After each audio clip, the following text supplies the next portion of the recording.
let's talk about the you getting to KNAC. Oh, Right. fine. Absolutely. Yeah. Well, I was about, let's see, 8 years in. No, I'm sorry, 4 or 5 years in. I'd got started in Charlotte. I got my first morning radio show in Orlando. And then I wound up getting bumped up to a top 20 market in Tampa, Okay. St. Pete. And we were in this funky old radio station. Like it was corrugated tin on the outside. The tower was in the side yard. And Wow. when it rained real hard, the front yard was about 8 inches deep in water.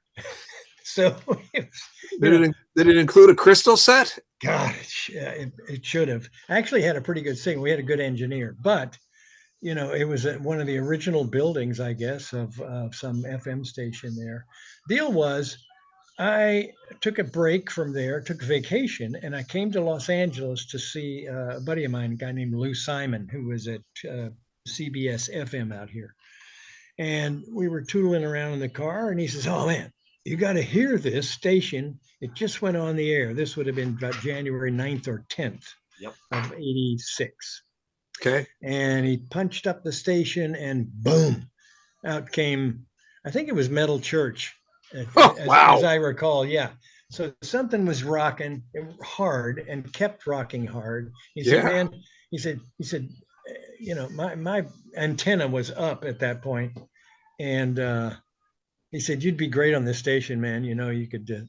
Everybody's got a character name. It's crazy. It's it's a big, huge costume party.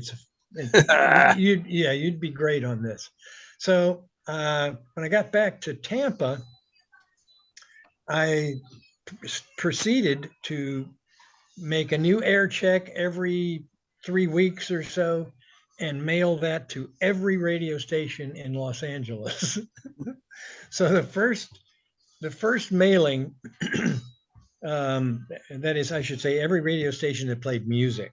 And I think there were about 40 of them at that time.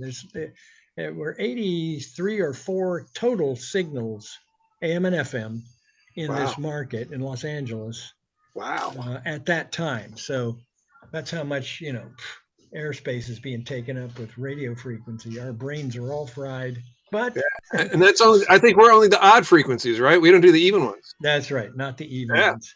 Yeah. And there was no HD2, HD1, none of that stuff then.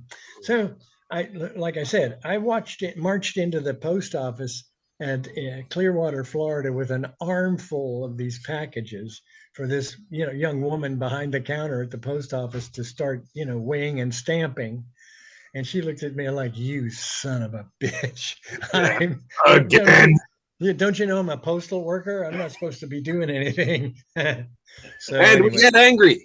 Yeah, good. So the next week or the next month, it was considerably less mailings, because I'd gotten some letters from people that, basically said, "Thanks for the tape, but, we're not looking." Right, sure.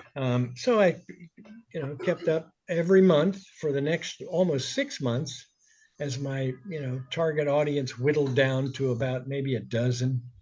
And amongst that group, there were some that said, essentially, "We're going to get a restraining order if you send us any more tapes."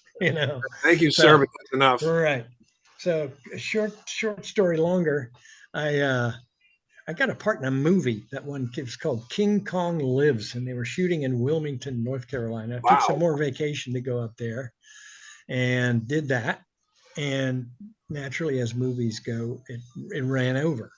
And so I stayed a couple of extra days.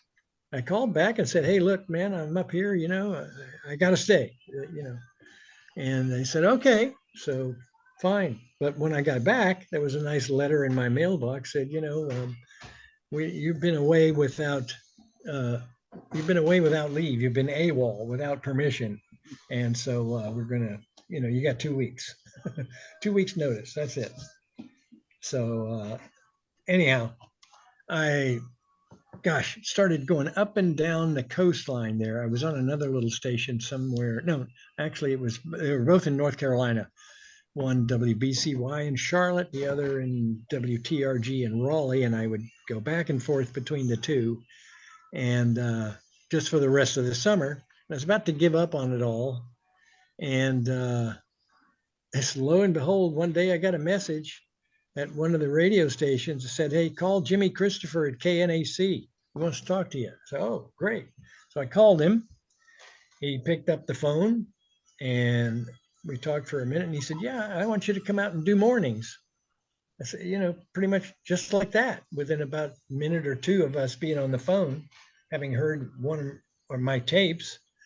And I said, gosh, that's, I'm in North Carolina, you're in California. It's going to take me 3 days to drive there. Sure, yeah. He said, basically, can you start Monday? I think it was Thursday or Friday that when we talked. But so that's a story about how I got the job. I sent him some more, of my production and stuff like that. And we talked again. And he said, yeah, when you get out here, get a hold of me and we'll start you about October, which is what happened.